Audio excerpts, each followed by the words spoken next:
Okay, good evening, everyone. Today we have Professor Daniela López De Luise, who is at National Academy of Science in Buenos Aires, Argentina, and she will be talking about let's measure stream. So I'm gonna let her to present her work, and you can, if you have any question, you can type your question in the question box or in the chat, and then I will answer after her presentation. So please welcome Dr. Daniela López De Luise. Hello. I will introduce you to some concepts that we are working with the Argentine Scientific Society, the IEEE Games Technical Committee, and the CAETI Research Lab at Entre Ríos province.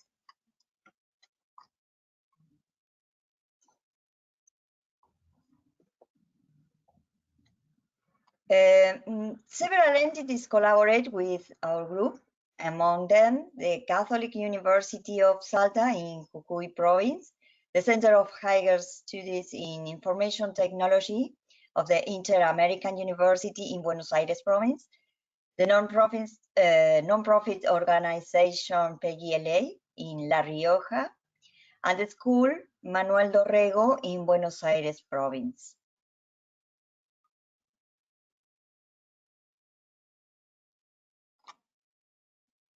I will introduce STEAM, the cognitive problem in the learning process, and the life cycle of a STEAM project from the point of view of SCA. Then I will show you some data, metrics, and findings.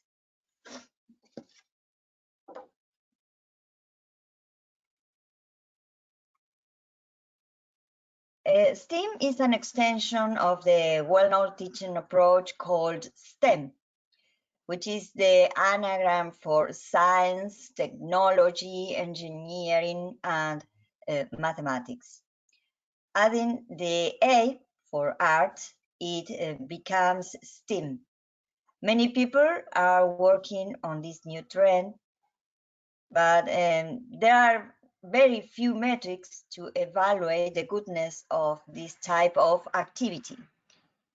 This webinar presents some concepts to work about the work performed by the team led by the Digital Communication Institute of the Argentine Scientific Society, and first findings.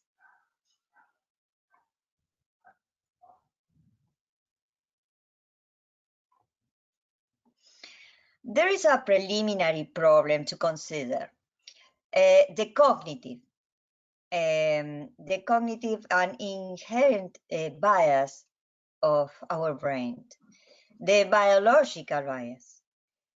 It is the one that helps us escape from predators and to easily recognize food in the forest, but it also generates epistemological obstacles. Those obstacles are transversal to everything in our lives, since we use the brain to build concepts. The biological bias helps us to adapt, but it also is an obstacle to have a full, realistic explanation of certain concepts, as we will see here.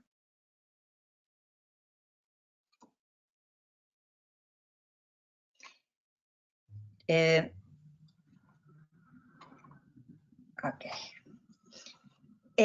brain bias was already studied by psychology.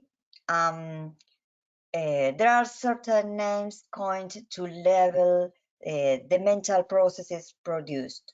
Some of them are here: teleology, anthropomorphism, vitalism, linear causal reasoning centered in the individual, Essentialism and Determinism.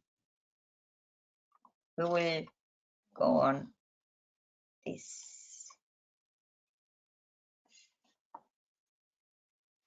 Teleology, or finality, is the reason or explanation for something as a function of its end, purpose, or goal. When the purpose is imposed by human use, it is called extrinsic. In natural teleology, that is common in classical philosophy, so controversial today, contends that natural entities also have intrinsic purposes, irrespective to human use or opinion. Means that we do not believe in random variations. We believe that things happen for a cause or for something. An example of teleology are the Thomas Aquinas' 5 ways to prove the existence of God. His arguments were developed from Aristotle. His fifth way went as follows. Non-intelligent material objects appear towards some kind of end that is beneficial. Beneficial for who? For us.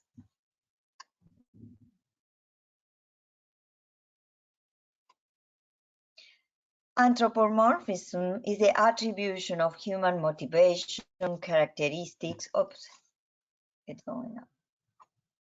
characteristics or behavior to inanimate objects, animals or natural phenomena. It is the attribution of human traits, emotions, or intentions to non-human entities. It is considered to be the second innate tendency of human psychology. For example, personification is the related attribution of human form and characteristics to abstract concepts such as nations, emotions, and natural forces, such as seasons and weather. Some famous examples of anthropomorphism include Winnie the Pooh and Simba from the movie Lion King.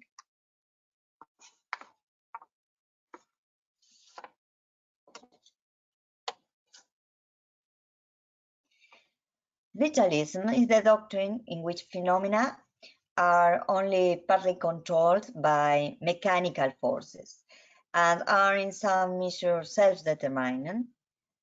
Here the phenomena of life cannot be explained in purely mechanical terms because there is something immaterial that distinguishes living from inanimate matter. Vitalism is considered a proto-scientific theory, according to which living organisms have a vital force or impulse that fundamentally differentiates them from inanimate things and is not subject to psychochemical laws. Here there is the belief that living organisms are fundamentally different from non-living entities because they contain some non-physical elements or are governed by different principles than inanimate things. Vitalism explicitly invokes a vital principle. That element is often referred to as a vital spark, energy, or something that works as the soul.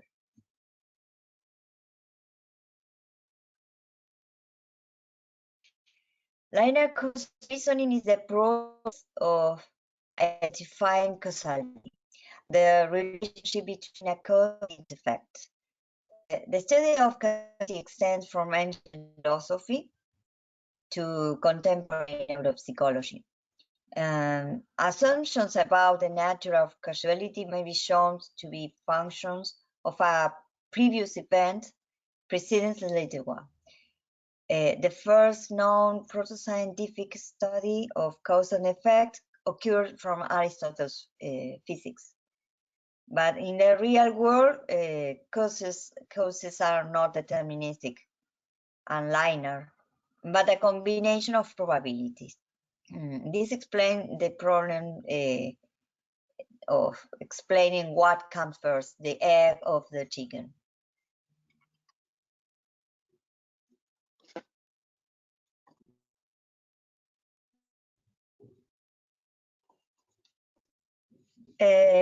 Individual-centered reasoning, a single individual represents a class. Some types of metonymy works this way.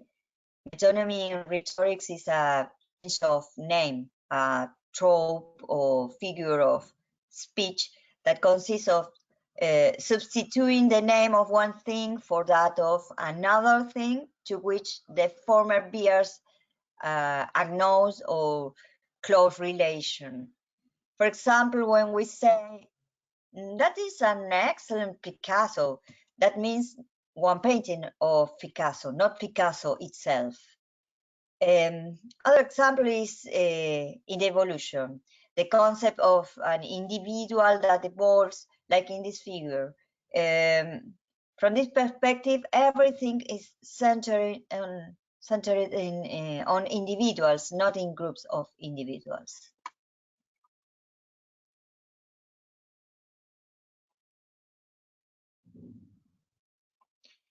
Essentialism is the view that every entity, every member of a set has the entire set of attributes of the group.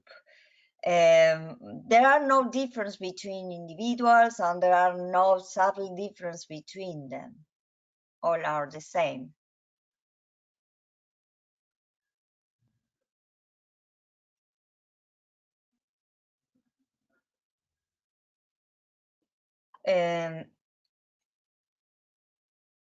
Determinism is the philosophical doctrine where every state of affairs, including every human event, acts, decision, is the inevitable consequence of antecedent state of affairs. But in reality, the reality means probabilities, not deterministic biases.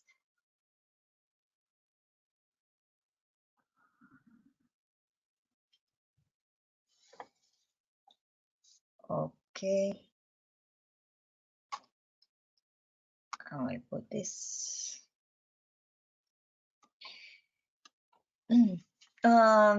This is an example from Dr. Leonardo Galli, a researcher that has been studying about cognitive problems and how to tackle them. Let us think of Darwin's theory, how people understand it.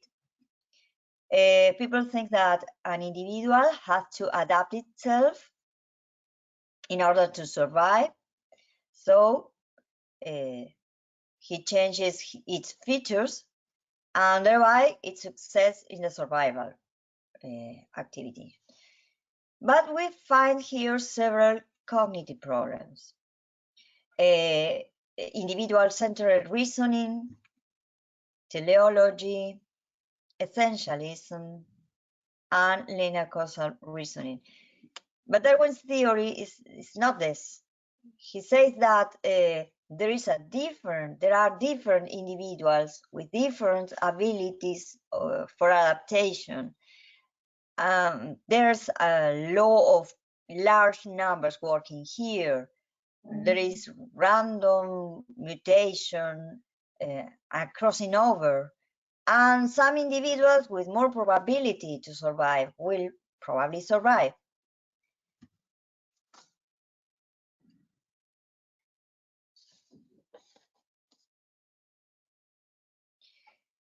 The generation of any STEM activity requires a plan. The SCA manages it as two problems, generation and exploitation of the STEM module.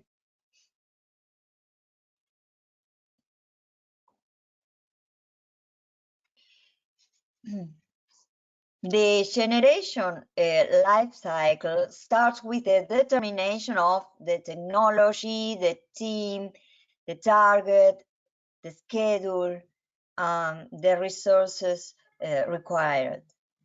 After that, a beta version is defined and tested, and with the results, the beta version changes to an alpha version. The improved module is tested again to check details and stabilize its efficiency metrics.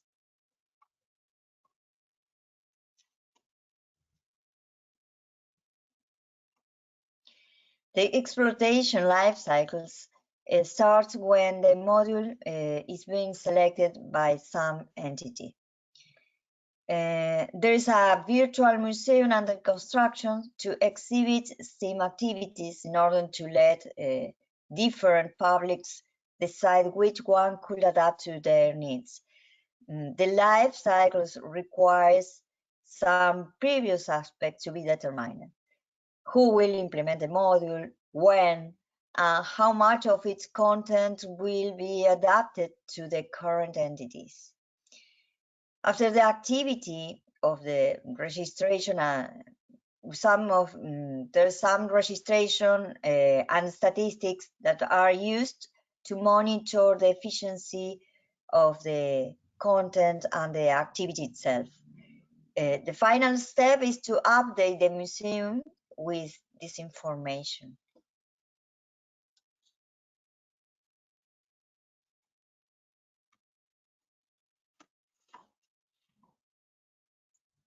Okay. Every STEAM activity is performed by the SEA team generates a web form and certain statistics from which certain variables are collected. I will make an example afterwards. Those variables constitute a model useful to evaluate how STEAM events can contribute to education. Every STEAM activity generates certain information that is collected mainly by web forms. Several times it is the student who fills it, but sometimes it is the teacher or the coordinator of the activity. Those forms allow us to standardize descriptive data about the main features of every activity. They fit a machine learning model and a statistic model. From the model results, some indicators determine the efficacy from the perspective of the specialists. This approach is good to perform an objective and comparative evaluation of the results. From the statistics and data model, a second level of information is extracted. The goodness and the reliability of the entire process.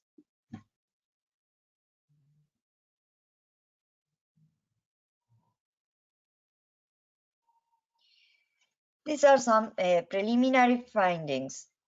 Regarding the groups, whenever you have disruptive students, it is better to mix them with other students and to try to manage balanced teams. Results indicate that this way every group is able to understand and manage topics and activities. Detail here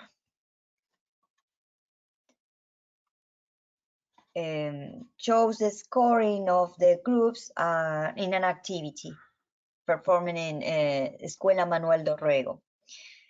The worst results here in red are for the two groups with just disruptive students. These results demystify the power of STEAM activities or approach to make a student proactive. Students' performance relies on the dynamic of the groups, not in the approach itself.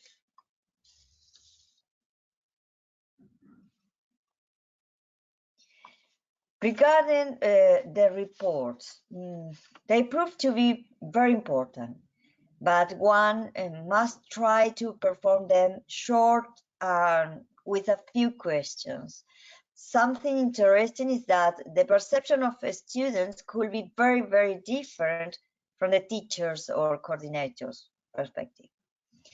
These are the summary of the students and teachers about how interesting were activities named P1, P2, P3, and so on. Teachers, this is the student result, and these are the teachers. Teachers have responded yes for activity 1. They prefer activity 1 with 100%, but just about 70% of the students considered it interesting. Conversely, students have considered activities P4 and P5 to be the most interesting. So there's a difference. They see things, the same activity in a different way. Regarding the possibility to build models, the answer is yes. For instance, the variance of the current example were 11. Using weight heuristic for variable selection, only the following were the predictive variables, just 3, class, P1 and P3. That is the classroom, the first and the third question. It is this way since the classes had different performances, different behaviors or results. P1 and P3 denote the answers to the questions, did you enjoy the experience? And P3 is, did you like working in groups? The machine learning determined the following rules. Classroom and P1 and P3, then P5. This is the first rule. The desire, that means that the desire to perform more similar STEAM activities depends on the satisfaction with the previous experiences and the predisposition to work in groups.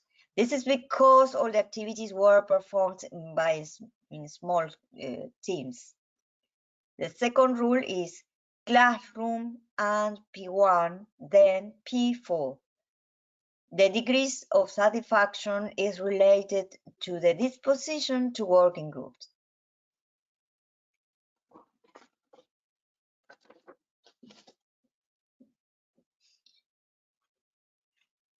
As conclusion, we can say that working with STEAM has pros and cons, as in other approach, that the metrics are valuable to evaluate both sides of the activity, teachers and students.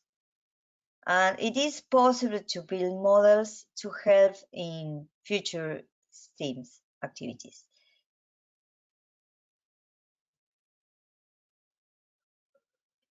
And that is all for now.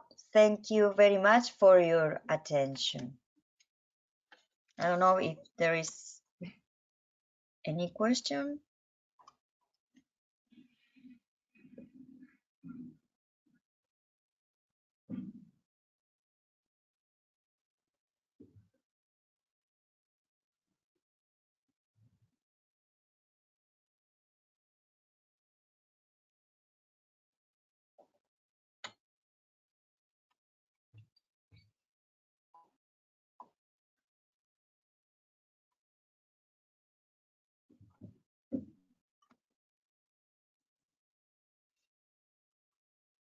I don't know if there is any. Okay.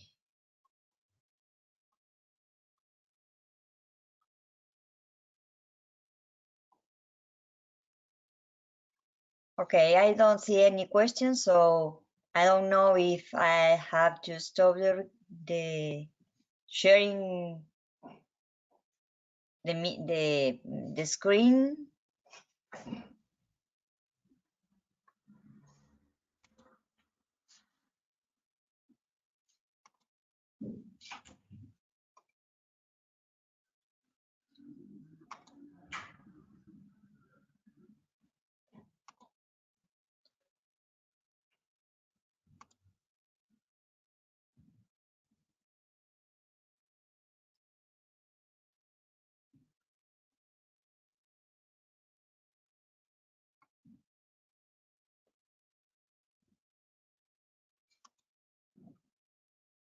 Hello?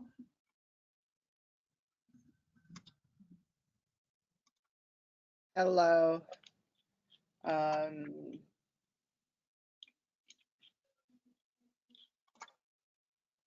I also do not see any questions. No.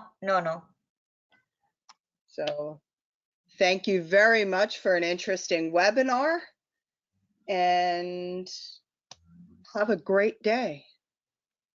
Thank Sorry, you. oh, I have a question. I Sorry. see the question box. Sorry, I mute myself. I'm sorry.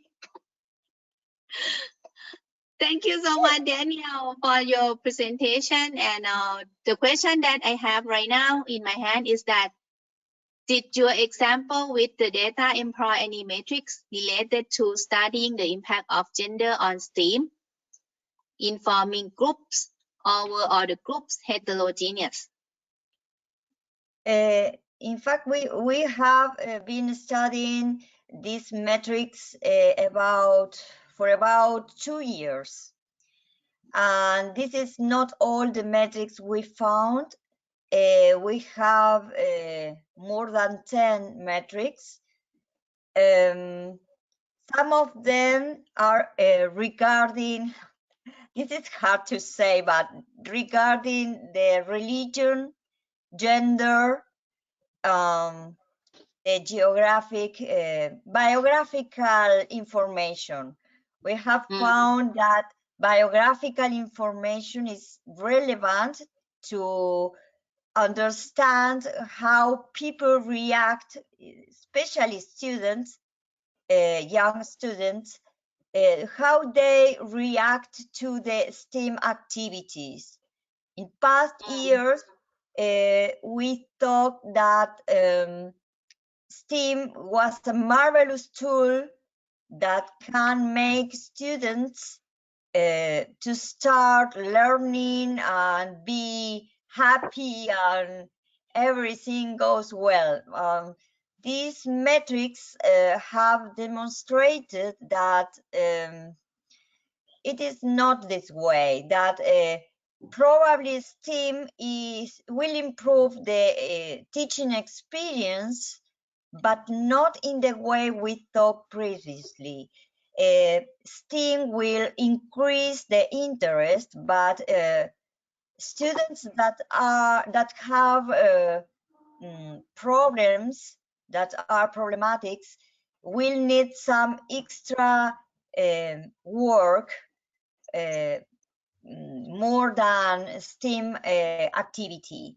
That means that many enterprises, even governments, are starting STEAM as the solution, as the pill for everything, the solution for everything. For instance, in Colombia, I know the government started imposing STEM as the approach in every high school.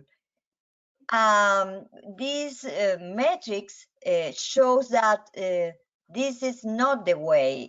That means if the student has problems at home or is not properly led or organized, then the problem will be still there, and the student will not learn better than previously. The disruptive students with heavy problems will keep working bad, will still being the worst. And the only one improvement that we found here is that STEM usually works in small teams. And if the team is well organized, balanced, then the student will learn better and will change for a while the approach for learning. But it is a combination from STEM and the, group dynamics, not only STEM. Okay. And the second question is that The assumption that one wants to apply STEAM to a for-profit development project. This is the question. It is in the assumption that one wants to apply STEAM to a for-profit development project. For the economic success of a development project, one criteria is time to market. Have you studied if time to market comparatively to traditional methods like shorter or equal or longer?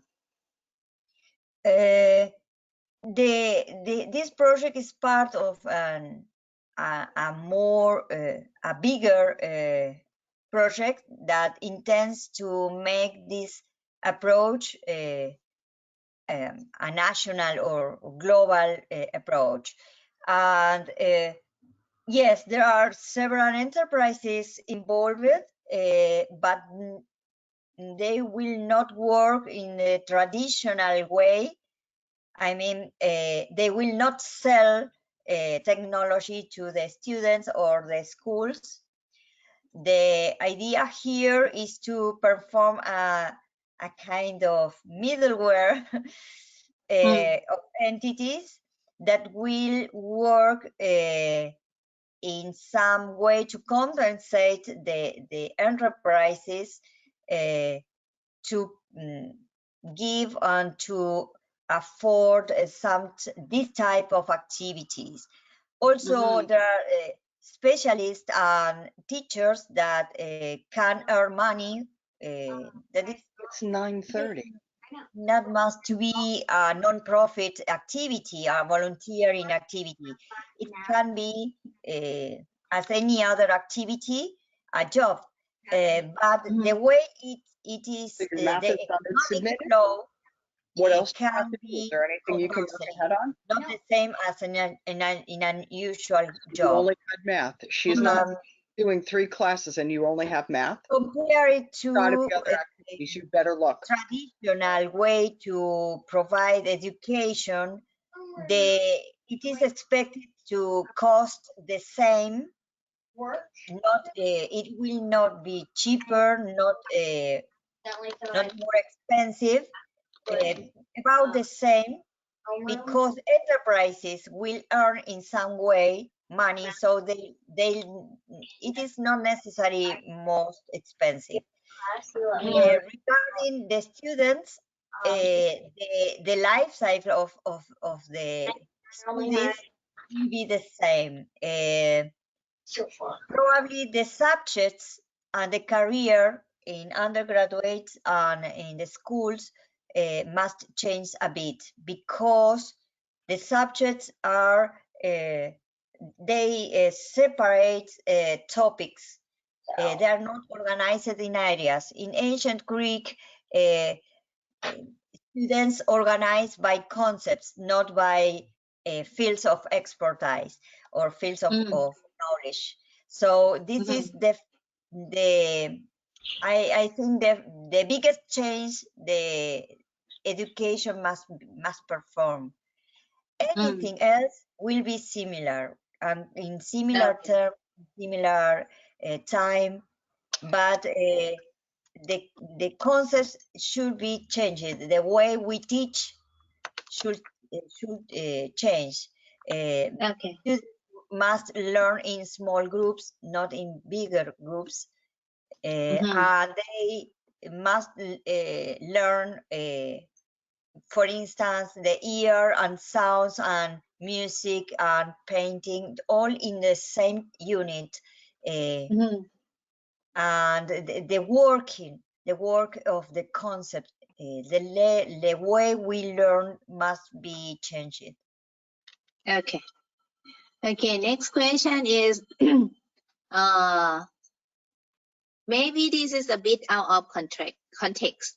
I want to ask, how is the position or relation of art here in relation to other themes of science, technology, engineering, and maths?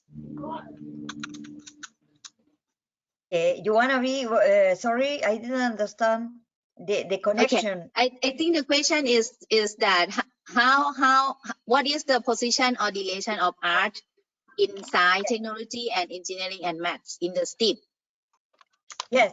This is a very interesting question because we are speaking all the webinar about teaching and students and not mathematics and anything else.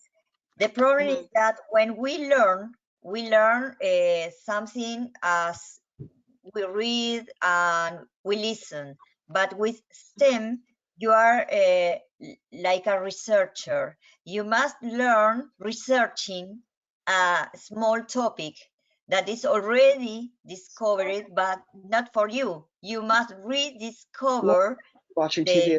in a scientific approach, using technology, applying engineering by yourself. You must rebuild everything from scratch by yourself, but in a controlled environment that let you reach the goal more easily. Of course, you are not a scientist, you are a student. In this way, you have all the materials, all the environment that let you work as if you are a scientist applying technology or developing technology, applying engineering and art. Because, for instance, in the Entre Ríos province, the graduate studies for teachers in biology, they perform a STEAM and they build a big ear with papers and with discarded materials, and they painted the ear and the bones in the ear, and they realized in fact what an ear is. Then they studied how the waves of the sound goes in the ear, but in fact they are seeing part of the anatomic part of the ear. So they understood differently. It's a deeper understanding of the knowledge. It is different. And with mathematics, they have to scale the ear, the bones. They used mathematics to build this part of the ear. The experience usually leads using at least mathematics and art, drawing or performing something with materials, something like that. So we added in the SCA the art, because art is the best way that lets you fix in your brain, because you use other part of your brain, so it fixes better the concepts. So art is a requirement. Okay, and I think this next question is that the Rubiks mostly have been for evaluating the STEAM activity that we teach to solve a problem. Are there metrics for students to discover STEAM activity to solve a problem? In other words, most work I see is, here is the STEAM, go solve the problem. And there are many rubrics for this. What about, here is the problem, find the STEAM to do it? Rubiks is one way for one problem. Probably there's a misconception about what STEAM is. STEAM is not about solving problems. Rubik puzzle or any other puzzle are just puzzles. We use puzzle probably, or any other game, for instance, video games, but not by itself. We use them to let the people understand a concept behind the problem. So by itself, it is not about solving problem, but using a problem to, in the way of solving the problem, try to perform an algorithm For instance, in the Rubiks problem, the puzzle just let us know how to organize one step after other and how a machine of states like the Turing's machine could work. But this is just a small topic to learn. In the reality, in a school, we need to solve other types of problems that also requires mathematics and engineering. When we use, for instance, a video game, we are just using the video game as a tool to solve mathematics or engineering or performance some other technical problem that is not the concept, but a way to find the concept behind the activity. So I think he want to ask, I mean, like, if I'm a student, is it possible for me to discover any STEAM that can help me to learn more? I guess this is the question.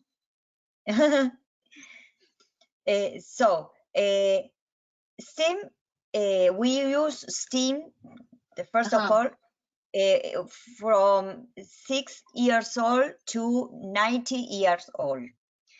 So any people can apply STEAM.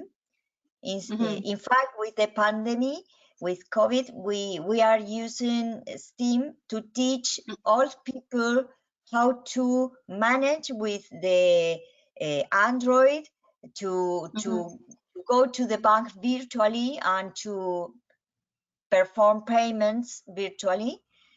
And it was great. They performed very well, and they asked for more and more STEAMs.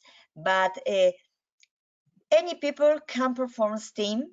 The problem is that you cannot perform STEAM by yourself, because the people that organize the STEAM activity must know these two life cycles that I showed in my presentation.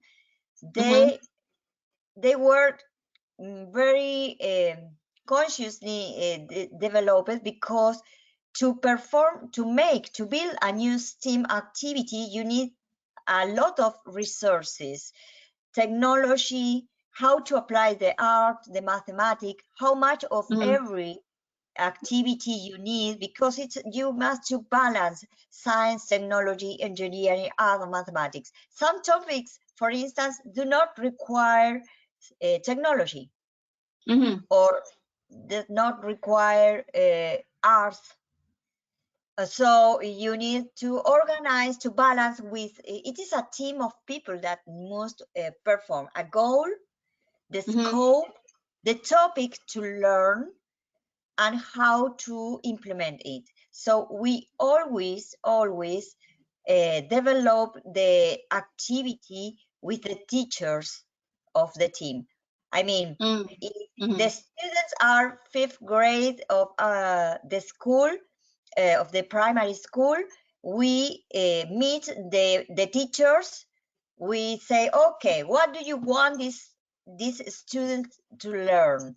And they say, okay, I need this student to learn about the astronomy, Mars, the Earth, and how the distances, the light year, or any other thing.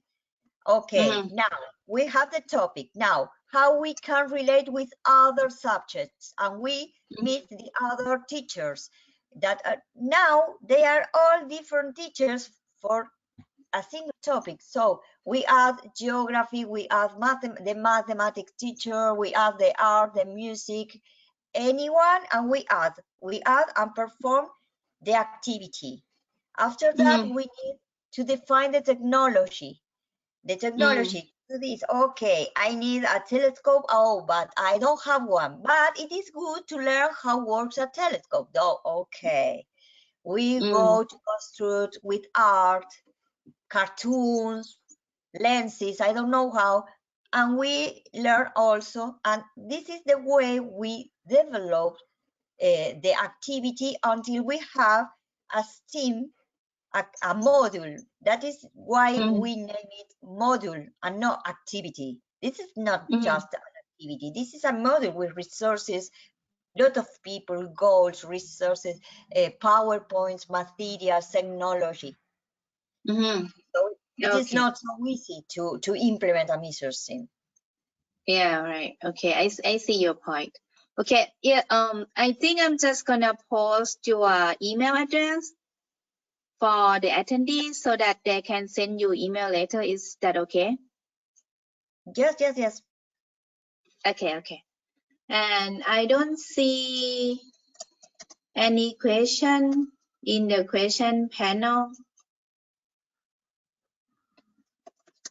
So is there anyone has any more question? You can post it now.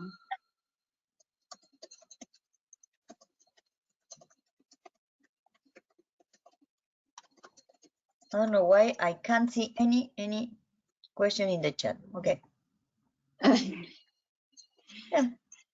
Since that happens. Okay, then so I think if we don't have any more question, then I think we should stop right here then. Thank you very much